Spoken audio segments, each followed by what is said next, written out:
साल 1990 जब एप्पल की सेल्स गिरने लगती हैं और एप्पल के सीईओ जॉन स्कोले आयरिश गवर्नमेंट के पास जाते हैं और वो एक डील साइन करने के लिए कहते हैं। आयरिश गवर्नमेंट भी मजबूरी में वो डील साइन कर लेती है और उसके बाद करोड़ों नहीं अरबों डॉलर हर साल एप्पल अपने टैक्स के बचाता है और ये लूट जारी रहती है पूरी दुनिया में। अमेरिका जैसे मजबूत देश की सरकार भी एप्पल की इस लूट के लिए कुछ नहीं कर पाती, उसके हाथ बंधे होते हैं, वो मजबूर होती है एप्पल के सामने।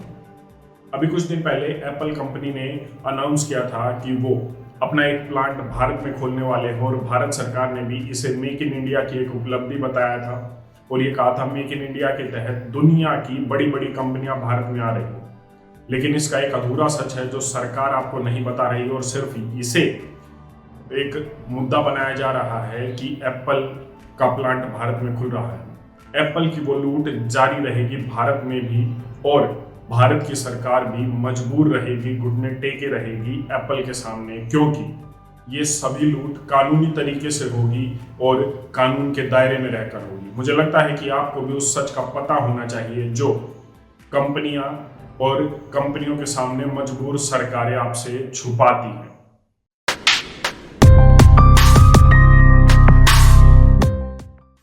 आज एप्पल का आईफोन, एप्पल का आईपैड एक स्टेटस सिंबल बन गए हैं और जिनके पास ये होता है हम उन्हें एक अलग नजरिए से देखते हैं। लेकिन इस कंपनी का एक सच है जो कंपनी और सभी हमसे छुपाते हैं।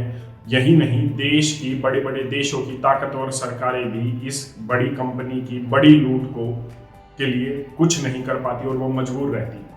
एप्पल की कंपनी के शुरुआती दौर अच्छे नहीं थे, लेकिन उसने समय के साथ अपने प्रोडक्ट्स में बदलाव किए और वो नई नई ऊंचाइयां छूने लगी। आयरलैंड में 1980 में एप्पल कंपनी अपना एक प्लांट खोलती है, एक मैन्युफैक्चरिंग प्लांट खोलती है।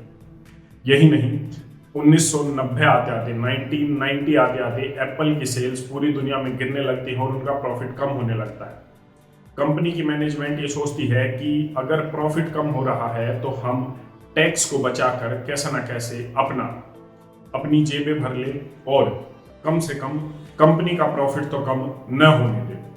तो इसीलिए एप्पल के सीईओ जॉन स्कोले आयरिश गवर्नमेंट के पास जाते हैं 1990 में और वो आयरिश गवर्नमेंट के सामने एक डील रखते हैं। डील ये थी कि एप्पल के सीईओ कहते हैं कि हम 3 तरीके से पैसा कमाते हैं: मैन्युफैक्चरिंग, मार्केटिंग और टेक्नोलॉजी।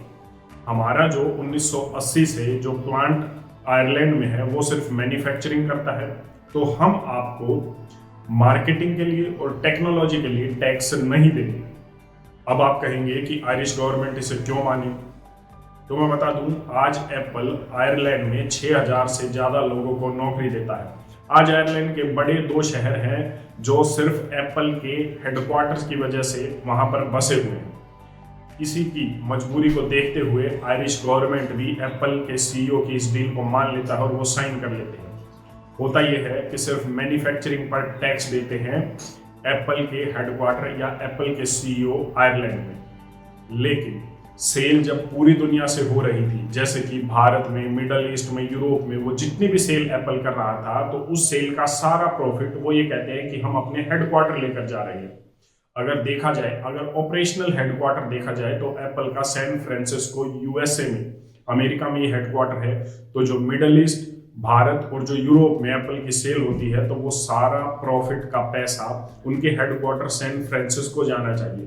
अब अगर वो पैसा वहां पर जाएगा तो वहां पर अमेरिका का टैक्सेशन सिस्टम लगेगा, मतलब कि लगभग 25 से 30% टैक्स प्रॉफिट का। लेकिन आयरिश गवर्नमेंट के साथ हुई डील में यही कैच था और यही लूट थी एप्पल कंपनी की। एप्पल के सीईओ इन सभी देशों से, यूरोप से, भारत से, मिडल ईस्ट, एशिया से जो प्रॉफिट का पैसा है वो आयरलैंड लेकर जाते हैं और वो अमेरिका की गवर्नमेंट को ये कहते हैं कि हमारा एप्पल का जो हेडक्वार्टर है वो आयरलैंड में है। एप्पल ने क्या किया था, एप्पल ने 2 कंपनियां, 2 शेल कंपनियां, या हम कहें कि 2 ऐसी कंपनियां जो सिर्फ पेपर्स पर थी, वो आयरलैंड में खोल ली थी, क्योंकि आयरलैंड एक टैक्स हेवन कंट्री है। टैक्स हेवन कंट्री वो होते हैं कि आप उन देशों में जाइए, उन देशों में जाकर बोलिए कि मैं अपना हेडक्वार्टर यहाँ पर खोलना चाहता हूँ और यहाँ पर अपना प्रॉफिट लेकर आऊँगा। तो वहां की गवर्नमेंट ये कहेगी ठीक है, आप लेकर आइए, आप एक कमरे में बेशक अपनी कंपनी खोल लीजिए और उसके बाद आपको बहुत कम या ना के बराबर टैक्स देना होगा। एप्पल की कंपनी जो 25 से 30% टैक्स अमेरिका में देती थी, वो टैक्स आयरलैंड में सिर्फ 10% से भी कम था, मतलब 20% टैक्स का प्रॉफिट। अब ये 20% कहने को तो बहुत आसान लगता है, लेकिन जब ये एप्पल की टैक्स की, एप्पल कंपनी जो टैक्स देती है उसमें गिना जाए तो ये करोड़ों नहीं अरबों डॉलर बनता है। साल 2017 में एप्पल कंपनी ने कहा था कि हम डिक्लेयर कर रहे हैं कि हमने कितना टैक्स दिया है, और एप्पल कंपनी पूरी दुनिया को बताती है कि वो 30 से 35 बिलियन डॉलर उन्होंने टैक्स दिया है, जबकि ये टैक्स जो एप्पल कंपनी को अगर वो चोरी न करती टैक्स की तो देना पड़ता लगभग 70 से 80 बिलियन डॉलर। 1990 जब हम बात कर रहे हैं एप्पल कंपनी की, जब उसने आयरिश गवर्नमेंट के साथ डील की, तो उस समय एप्पल कंपनी की जो सेल थी वो थी 750 मिलियन डॉलर से भी ज्यादा, और उसका जो प्रॉफिट था वो था 270 मिलियन डॉलर। तो आप सोच सकते हैं कि एप्पल कंपनी ने हर साल कितने अरबों डॉलर बचाए अपने टैक्स की चोरी करके। और ये सिर्फ चोरी अमेरिका के टैक्स की नहीं थी, ये थी भारत में जो उसकी सेल हुई, जो यूरोप में, और या जो पूरी दुनिया में उसकी सेल हुई। और ये सब होता है टैक्स हेवन कंपनीज के कारण। टैक्स हेवन कंपनीज ही पूरी दुनिया में होने वाली सेल्स का टैक्स ले लेती हैं और उन्हें बैठे बिठाए वहां की गवर्नमेंट को पैसा मिल जाता है। जैसे अमेरिका में एप्पल के लिए आयरलैंड है, वैसे ही भारत के लिए मॉरिशस है। Rajasthan royal, Chennai super king, Kochi, जो ये आईपीएल की कंपनियां हैं, इंडियन प्रीमियर लीग की कंपनियां हैं, इन्हें बैन किया गया था और इन पर सवाल उठे थे एक बार कि इनका पैसा मॉरिशस से इलीगली लगता है। मतलब मॉरिशस में एक शेल कंपनी, एक फ्रॉड कंपनी खोली गई है जो सिर्फ पेपर्स पर है, और वहां से इन जो क्रिकेट आईपीएल की टीमें हैं, इनमें उनका पैसा लग रहा था, वो पैसा यहाँ पर लगाया जा रहा था। एप्पल ने अपनी दो शेल कंपनियां, एप्पल सेल्स इंटरनेशनल और एप्पल ऑपरेशनल यूरोप, ये दो कंपनियां खोली आयरलैंड में, और अपनी सारी सेल्स का पैसा एप्पल सेल्स इंटरनेशनल में डाला। और अमेरिका मजबूर हो गया और वो कुछ न कर सका। जो करोड़ों रुपए की टैक्स की चोरी एप्पल उनके लिए कर रहा था, उनसे कर रहा था।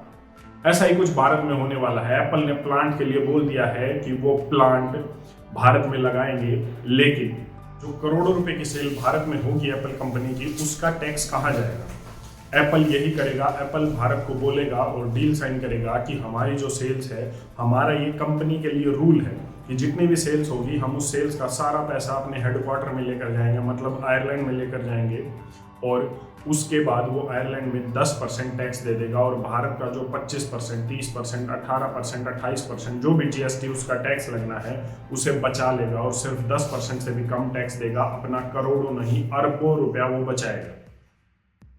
एप्पल अकेली ऐसी कंपनी नहीं है जो इस तरीके से करोड़ों रुपए का, अरबों रुपए का टैक्स बचाती है। अभी हमने देखा हिंडनबर्ग रिपोर्ट आई थी और जिसने अडानी का काफी नुकसान किया था। हिंडनबर्ग रिपोर्ट ने काफी खुलासे किए थे अडानी की कंपनी को लेकर, और अडानी की कंपनी में हिंडनबर्ग रिपोर्ट में बताया गया था कि कुछ शेल कंपनियां हैं जो सिंगापुर में है, मॉरिशस में है, जिनके थ्रू पैसा बाहर भेज दिया जाता है, और इसी तरीके से जो एप्पल कर रहा है उसी तरीके से करोड़ों रुपए जो टैक्स जो भारत की सरकार को मिलने चाहिए वो बचा लिए जाते हैं, या हम कहें कि लूट लिए जाते हैं। इस तरीके से अमीर और अमीर होता जा रहा है, हाईटेक कंपनियां और अमीर होती जा रही हैं, और गरीब होता जा रहा है। अब आप कहेंगे इसमें हम कर ही क्या सकते हैं?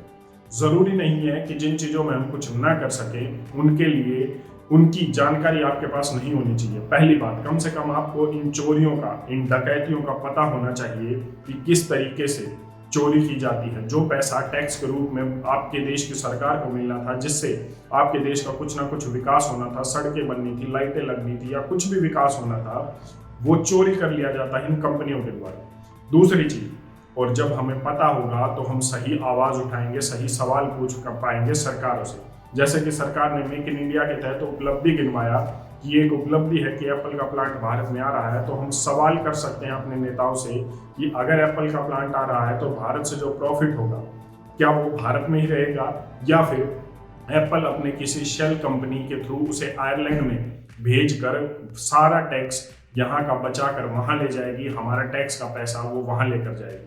ये हम सवाल कर सकते हैं। और सरकार को तो इसमें पॉलिसी बनानी ही पड़ेगी, क्योंकि जब तक सरकार पॉलिसी नहीं बनाती तो एप्पल आए, गूगल आए, माइक्रोसॉफ्ट आए या कुछ भी आए, उससे कुछ भी फायदा सरकार को या फिर हमारे देश के लोगों को नहीं होने वाला, क्योंकि ये हमारे देश के रिसोर्सेज यूज करते हैं, हमारे देश में ही अपना सामान बेचते हैं, हमारे देश से पैसा लेकर जाते हैं और फिर टैक्स की भी चोरी करते हैं। ये वो सच है इन बड़ी टेक कंपनियों का जो हमसे छुपाया जाता है और मजबूरन सरकार भी इसे उजागर नहीं करती। आपकी इस पर अपनी क्या राय है, कमेंट करके जरूर बताएं। धन्यवाद। जय हिंद।